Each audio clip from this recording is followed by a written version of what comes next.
I don't normally drop 7,500 euros on any tech setup, but here we are. I bought the Apple Vision Pro myself along with a MacBook Pro M3 Max to really see what Apple's mixed reality headset can deliver. 6 months in, I've learned a lot. At first, I was using the Vision Pro daily for 3 to 8 hours a day, sometimes more, but now I'm down to just a couple of days a week. There's a reason for that, but most importantly, I am still using it. So I'll get into everything I've discovered, the ups and downs, and whether I think this was a worthy investment. Enjoy me beyond reality.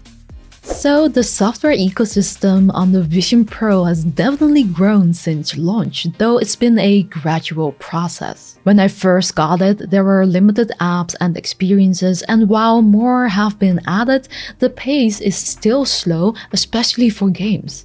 That said, Apple has made steady improvements to the system itself, and visionOS is definitely becoming more polished and complete over time. Released in September, visionOS 2 brought awesome improvements, adding new ways to create and share content and personalization.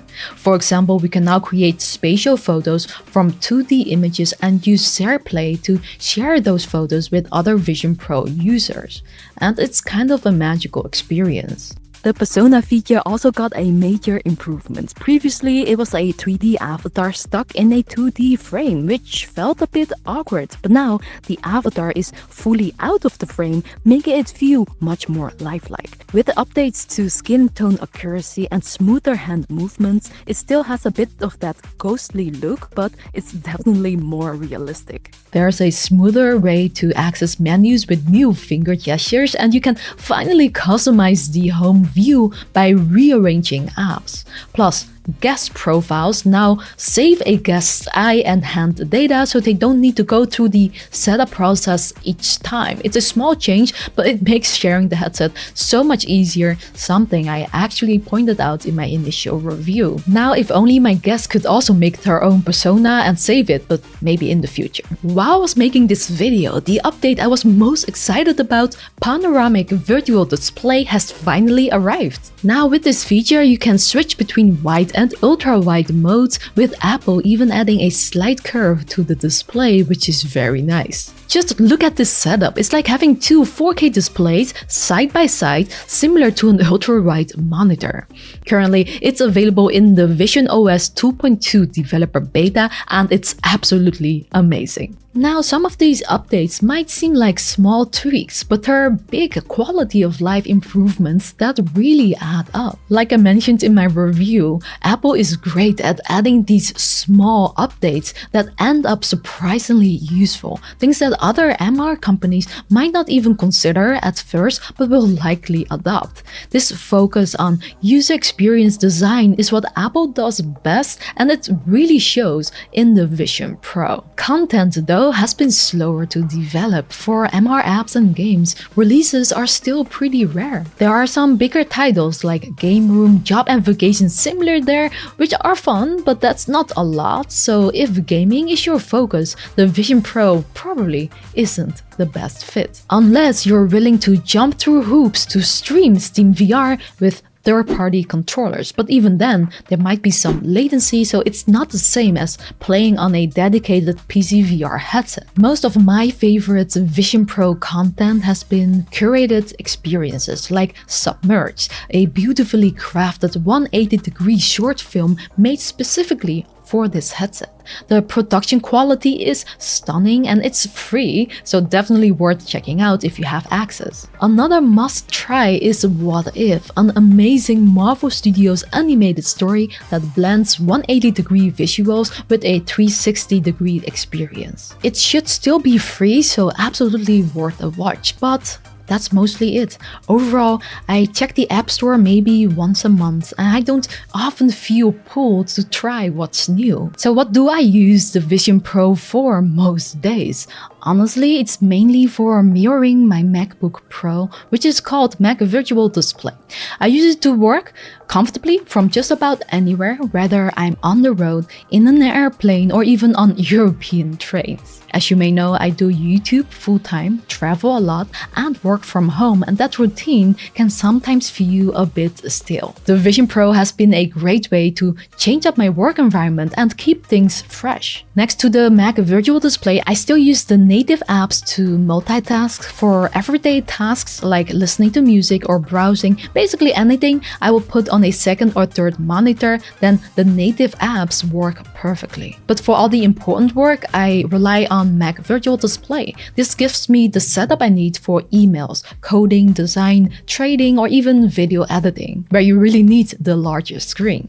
The quality is fantastic with no noticeable latency and it just works. Funny enough, I brought the Vision Pro along to MetaConnect and used the virtual display in my hotel room to edit my Quest 3's first impressions video while half lying down comfortably. It was an absolute game changer and really highlighted the flexibility that makes this headset worthwhile. Apple promised a solid productivity experience and the Vision Pro has really delivered on that. And yes, I've only had a few days to try the new ultra-wide virtual display, but it's exactly what I was hoping for. It really enhances the overall productivity experience, making it feel like a major upgrade. Of course, it's not all about work. I might be a bit of a workaholic, but when I need some downtime, the Vision Pro is my go-to for movies, shows, or even streaming flat games. The display is that stunning. However, I still prefer the main TV,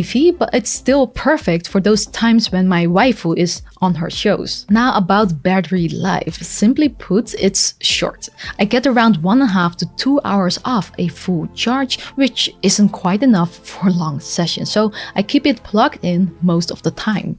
At home, that's fine, but on a plane or anywhere else on the go, you will need a high wattage power bank to keep it running, which adds some cables and accessories, which can get a bit inconvenient. Not a huge issue, but definitely something to keep in mind. That said, if you're looking for a better way to keep your headsets charged and ready at home, check this out. Big thanks to PrismXR for sponsoring this part of the video. With their new Vision Pro charging dock, charging just got a whole lot simpler and neater. Inspired by nature, the dock's Nest bionic design keeps everything organized. Just plug in the magnetic USB-C adapter, set your Vision Pro battery on the dock, and it starts charging instantly, no hassle needed. I also appreciate the cable storage space, keeping my desk clear and uncluttered. And it's not just convenient, it's powerful. With 65 watts, it charges up to 80% in just 40 minutes, far faster than most other options out there. The soft silicone finish also keeps your Vision Pro scratch-free each time you dock. Plus, with built-in protection against overcurrent, overvoltage, and heat, you can charge up with total peace of mind. I genuinely love having a dedicated spot for my headset now. Check out the link below to learn more. Let's continue. Now here's the thing that holds the Vision Pro back the most. Comfort. I mentioned earlier that I used to wear the headset daily, but now it's down to just 2 or 3 days a week. And believe it or not, part of that change is because of what is called a VR face. Call me superficial, but the headset leaves noticeable marks on your face and messes up my hair, which just doesn't look great. So if I have plans after, I often hesitate to wear it. Maybe some of you don't mind that as much, but I am curious, do you guys have the same issue? Let me know down below. Now let's get into the comfort itself. The main challenge here is the Vision Pro's weight. It's not unmanageable, but I'd be lying if I said I don't feel it during longer sessions. Thankfully, I have found a way to make it work with some modding tricks. And it's only by using 2 Velcro straps from VR cover horizontally on top like this, and it makes a huge difference. The catch is that it takes time to get that fit just right. Every time I take the headset off, I have to readjust the straps to hit that sweet spot, and some days, no matter how I tweak it, I just can't find the perfect fit. On those days, I can only wear it for 1 or 2 hours before I need a break. When I do get it right though, it's so comfortable I can go for hours straight. But because I know how much work it can be to get it right, I even leave it on for quick bathroom breaks, which is actually a funny experience watching YouTube on a big screen while, well, doing your thing. So if Apple could just reduce the weight in a future model, it would make a huge difference for comfort. I'd even trade a few features for a lighter headset. Another personal annoyance is the separate battery and cable, which can be a hassle. Since I like to keep the headset on as long as possible, I end up doing things around the house with it still on. But without pockets, there's nowhere to keep the battery. So eventually I had to buy a battery strap from Belkin, which helped a lot with the convenience. And one last thing, it does get warm wearing it. Not unbearable, but in warmer rooms and especially in the summer, you will definitely feel it. I will then usually keep a fan nearby, but if you have AC, it is a must. Now you might be wondering how the Vision Pro's visual quality and mixed reality features hold up over time. Apple promised a seamless MR experience with ultra clear pass-through visuals, and for the most part, it still delivers. It's not quite like real life. There's some noisy graininess, especially in low light, but overall, it's still the best pass-through I've experienced on a headset. I'm still impressed by how digital objects stay perfectly in place in the real world and how smartly it simulates shadows, lighting, and reflections by software, making the blend between physical and virtual elements feel seamless. With a recent update called Quick Look in visionOS 2, you can now anchor objects to surfaces in your space and move them around. For example, you can preview a piece of furniture right in your room, even changing its colors or materials to see how it fits. There aren't any major glitches or delays, so it generally feels like both worlds are coexisting even if the pass-through isn't perfectly clear. The display quality and visual comfort are two of Vision Pro's biggest strengths. The screen is among the best out there, with incredible resolution and vibrant colors that make everything look sharp and beautiful. When I did my initial review, one question I had was whether using a VR headset for so many hours each day would cause eye strain over time, and after 6 months, I can honestly say it hasn't been an issue. I was half expecting some kind of fatigue or discomfort, especially with the kind of intense use I put it through, but my eyes feel perfectly fine. It seems like Apple's focus on visual comfort along with the quality of the displays really pays off here. Even during longer sessions, I haven't felt that strain that other headsets can sometimes cause. Performance-wise, the Vision Pro has been solid. The M2 and R1 chips handles everything I throw at it without issues, even in demanding multitasking MR setups. For example, I tested it with multiple frames of trading view, one of my more resource-heavy applications for trading charts, and it held up perfectly, handling multiple windows at once without a hitch. It is impressive to see that level of stability in such a portable device. When it comes to VR games, it's a mixed bag. Fast-paced games are playable, but you will notice some latency, mostly due to the hand tracking, which can be a bit of a drawback for high-action gameplay. On the other hand, slower-paced games like Vacation Simulator works perfectly fine. The eye tracking and finger gestures are still amazing features. They've actually improved over time, becoming even more accurate. I mean, it's still not as fast as using a keyboard and mouse, but as a supplement, it's incredibly useful for a hands-free experience. I actually still find it magical. Apple's spatial audio was a big selling point for the Vision Pro, and yes, I do think it enhances immersion, but it's not drastically different from other headsets. I like how the sound is directional, staying fixed to where you place a screen, and it does a great job maintaining that spatial accuracy. You can even customize it, setting certain windows to have sounds that surround you no matter where you move.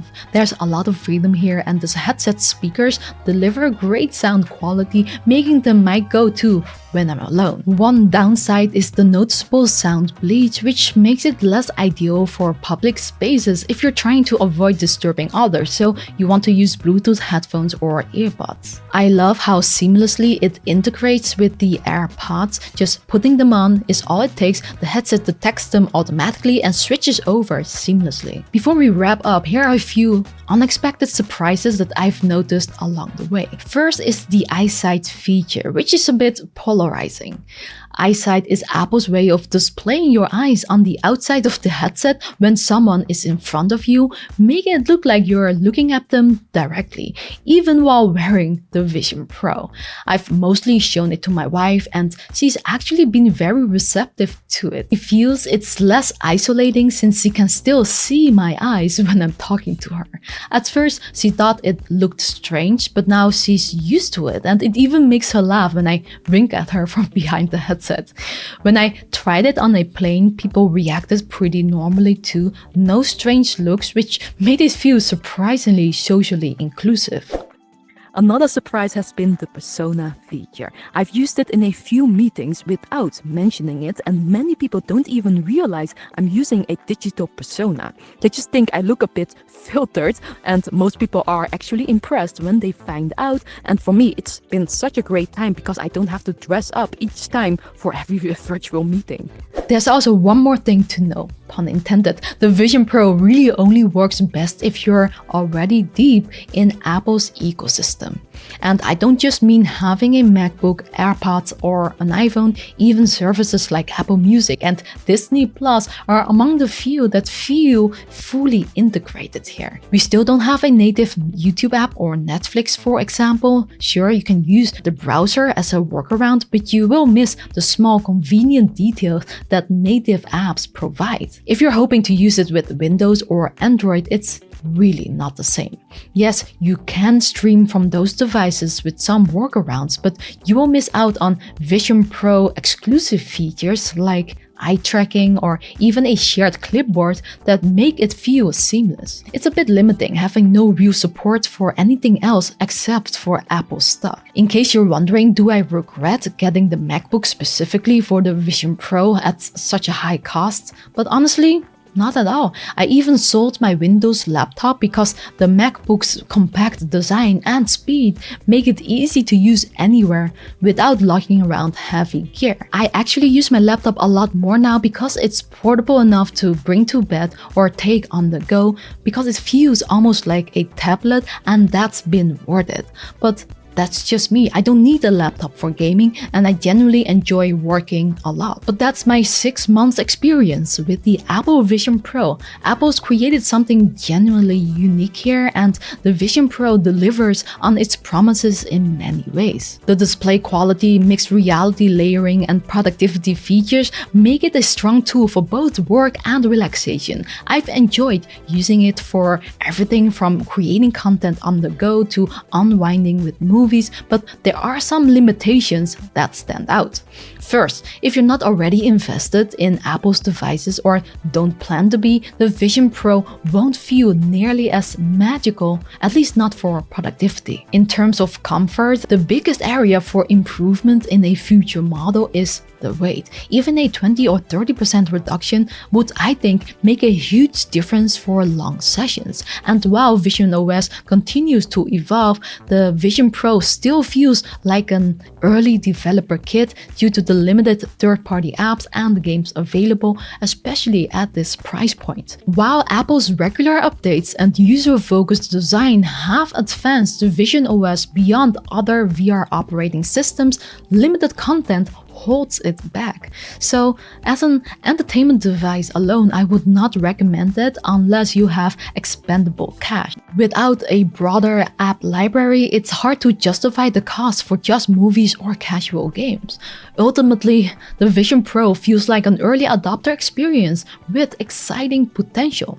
Apple's commitment to refining the ecosystem suggests that they're preparing for a more mainstream, affordable device down the line. For those already embedded in the Apple's ecosystem, you are well positioned to get the most from it as it evolves. Now, I had my doubts, but Apple seems fully committed to MR, and I don't see them pulling back anytime soon, which is great. Would I recommend it for work? Well, if budget isn't a major concern and you're looking for a flexible productivity device and you're comfortable with some early adapter quirks, the Vision Pro has a lot to offer. But as with any new tech, it ultimately comes down to whether it fits your workflow, lifestyle, and budget.